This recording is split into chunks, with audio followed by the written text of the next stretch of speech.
এটাকে আমি জোট বলে গ্রাহ্য করছি না। আমি জোট মানব না এই জেলায়।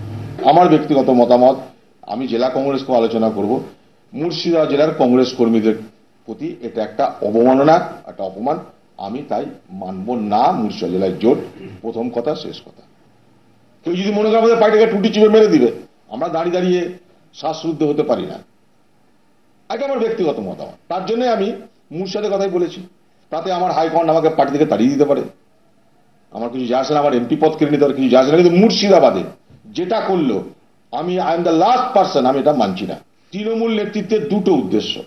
একটা হচ্ছে পশ্চিমবঙ্গে কংগ্রেসকে অপ্রাসঙ্গিক করে দেওয়া, ইরিলিভেন্ট করে দেওয়া, আর সেই সঙ্গে সঙ্গে বাম বিরোধী হাওয়ার পূর্ণ মালিক হয়ে পশ্চিমবঙ্গ থেকে সিপিএম কে উচ্ছেদের কৃতিত্ব নেওয়া। এগুলো সব তৈরি করা গল্প, এগুলো ডেলিভারেট ডিজাইন, যে ওজোর খোঁজো, কংগ্রেসের ঘাড়ে চাপিয়ে দাও দোষ, জোট কংগ্রেসের জন্য হলো না।